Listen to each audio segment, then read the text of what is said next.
2023 udah mau berakhir, Sobat Cuan udah melakukan financial check up belum? Fungsi dari financial check up itu untuk meninjau kondisi finansial kita selama 1 tahun ini.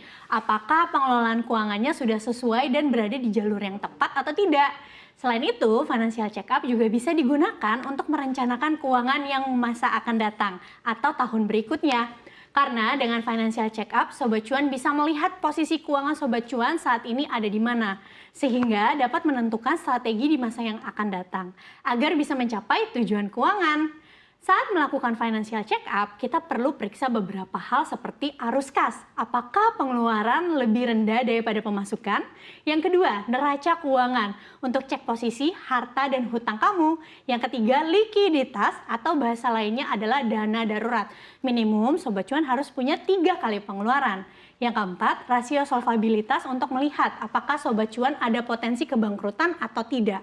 Rasio solvabilitas yang sehat tentunya ketika aset bersih lebih besar dari hutang. Ini untuk menjamin nih, ketika ada keadaan yang tidak diinginkan dan harus menjual aset, aset ini harus bisa membayar atau menutupi semua hutang Sobat Cuan. Yang kelima, rasio cicilan. Maksimal 30% pendapatan agar kualitas hidup tidak terganggu karena harus maksa ngirit untuk bayar cicilan dan terhindar dari pengambilan hutang baru, gali lubang, tutup lubang.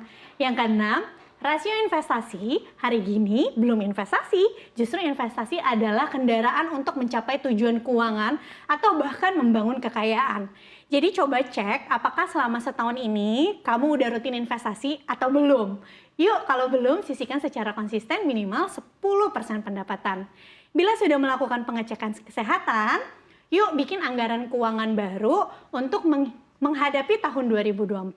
Kamu bisa membuat anggaran keuangan dengan metode 3F. Pertama-tama, catat dulu ya sumber pendapatan, lalu bagi pengeluaran ke dalam 3F. F yang pertama adalah fundamental cost, porsinya 50-70%. Pos fundamental ini adalah pengeluaran esensial untuk memenuhi kebutuhan pokok, seperti makanan, transportasi, biaya sewa, atau juga cicilan KPR dan juga sekolah anak.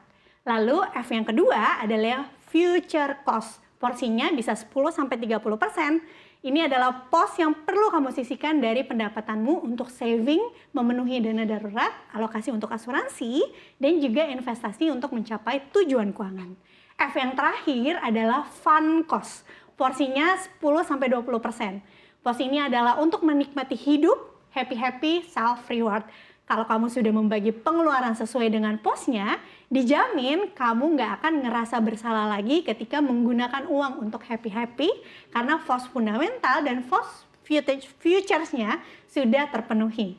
Kak Olive, ini kalau misalkan kita lihat, ya ini kalau kita lihat nih, sesuai yang Ci Olive udah siapkan begitu ya untuk hari ini ada contoh anggaran keuangan. Ini bisa dijabarin nggak sih untuk Sobat Cuan supaya bisa dipahami? Jadi kalau misalnya kita mau ngatur keuangan atau ngelola keuangan, pasti kita perlu yang namanya anggaran keuangan. Nah kalau misalnya yang setahun ini kan udah lewat, tapi kan balik lagi yang namanya financial check up itu bisa kita pakai untuk merencanakan keuangan di masa yang akan datang. Jadi kita udah persiapin nih dari akhir tahun ini, kira-kira di Januari anggaran keuangan kita seperti apa sih? Ini tuh sebenarnya contoh yang simple banget yang aku buat.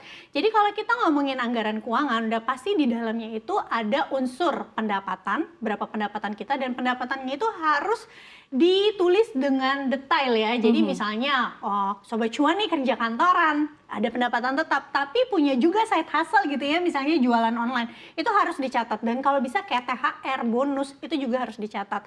Lalu gimana membagi pengeluarannya nih, supaya arus kasnya bisa positif, balik lagi ke fondasi paling awal gitu ya. Aku saranin untuk bagi jadi 3 jenis pengeluaran, yaitu metode 3F. Yang pertama adalah fundamental, yang kedua future, yang ketiga adalah fun. Jadi kita tetap bisa memenuhi kebutuhan pokok, tapi kita juga bisa senang-senang tanpa harus merasa bersalah, asal kebutuhan fundamental dan juga kebutuhan untuk masa depannya itu terpenuhi. Jadi misalnya kebutuhan fundamental itu sebenarnya kebutuhan pokok ya. Tentu kita harus jadiin prioritas yang dimana dalam anggaran keuangan dicatatnya itu paling atas setelah pendapatan.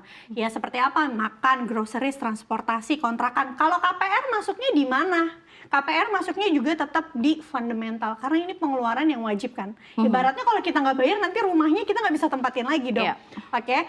Setelah itu di sini kita bisa total. Nah, oke, sensitif ya.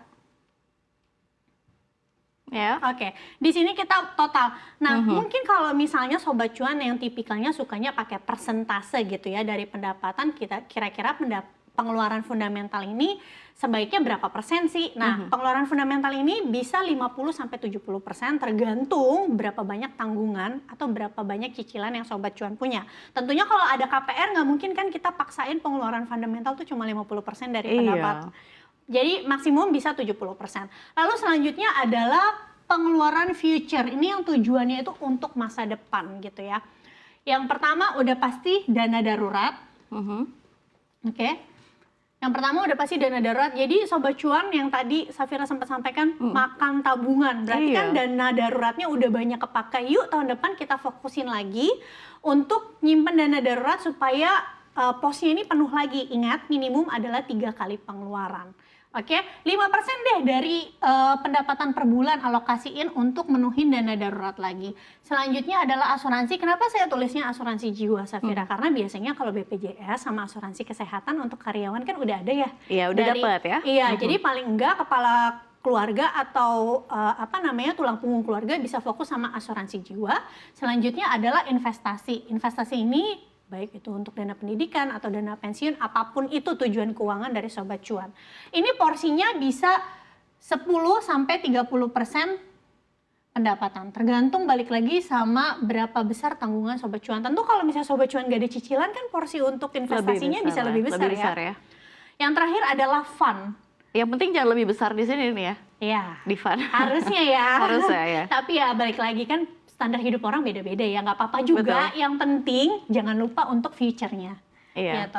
Nah untuk fund-nya ini bisa 10-20% pendapatan. Gitu. Nah fund ini bisa kalau Sobat Cuan kan akhir tahun pergi liburan. Kalau pergi liburan tuh kalau bisa ya jangan siapin uangnya pas Desember mau pergi liburan, November baru gedebak-gedebuk cari duitnya gitu, bahkan sampai pakai paylater misalnya seperti yang tadi kita bahas kita gitu bahas ya. Jadi sebaiknya memang kalau untuk pergi liburan akhir tahun kan biasanya butuh dananya besar. Biasanya udah rencanakan dari 1 tahun sebelumnya gitu. Jadi sisihin misalnya tiap bulannya gitu ya 5% gitu. Terus lalu ada buat weekend. Kalau weekend kan biasanya kita mau nongkrong sama keluarga pergi ke besar mall. juga ya. Iya, ini kan weekendnya 1 bulan. 1 bulan iya, ya. 1 bulan ya, Satu bukan bulan seminggu sekali. Oke, jadi yang terakhir adalah self reward. Siapa tahu kan mau belanja-belanja dan lain-lain. Belanja-belanja dan lain-lain. Nah ini penting banget ya, contoh anggaran keuangan. Tapi kita mau balik lagi nih, kalau misalnya kita lihat, ini kan kita dana darurat. Ini sebaiknya kita mau memasuki 2024 nih ya. Ini sebaiknya memang harus kita persiapkan di awal tahun, kalau yang mau udah niat banget. Ini seperti apa dan bagaimana mengantisipasi agar memang dana darurat tuh jadi kayak nggak makan tabungan begitu ya. Akhirnya makan tabungan sudah bisa dipisahkan lagi begitu ya. Ini antisipasinya bagaimana? Oke, jadi kita harus tahu dulu nih kira-kira prioritasnya kita tuh apa. Kalau memang dana daruratnya sampai 0, memang prioritas pertama adalah harus penuhin dana darurat dulu. Jadi jangan pikirin investasi dulu, semua pengeluaran future-nya kalau bisa difokusin ke dana daruratnya dulu.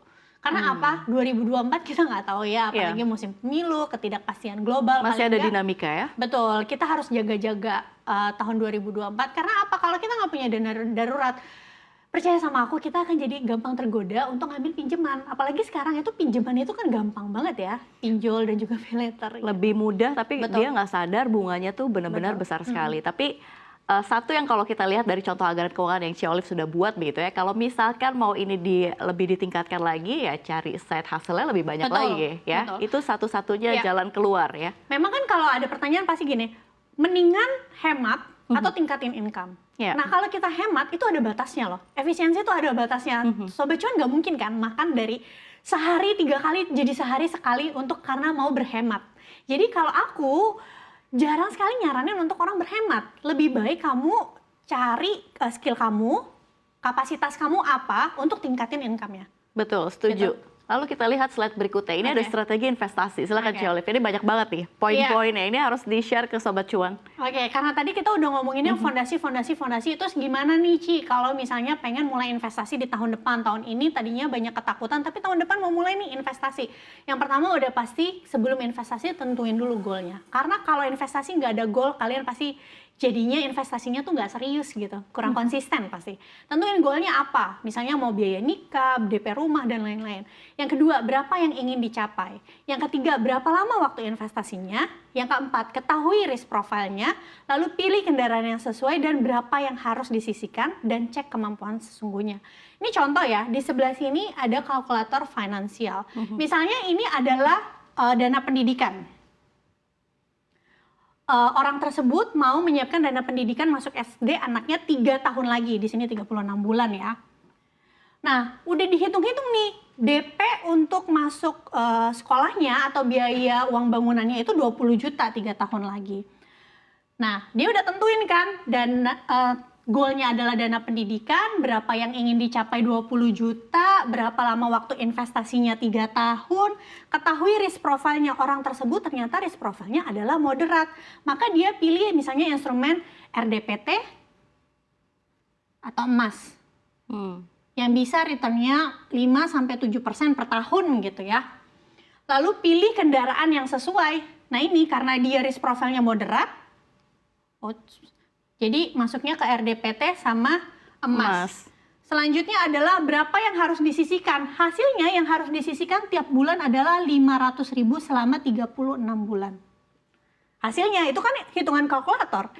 Pertanyaannya balik lagi ke kita, ada nggak uangnya 500.000 per bulan buat disisihin? Cek kemampuan sesungguhnya. Oh ternyata ada kok, ya berarti bisa. Berarti bisa. Kalau nggak ada gimana? Misalnya, waduh Kak ternyata kemampuan saya cuma 200.000 sebulan. Apakah saya jadinya nggak usah nyiapin dana pendidikan anak?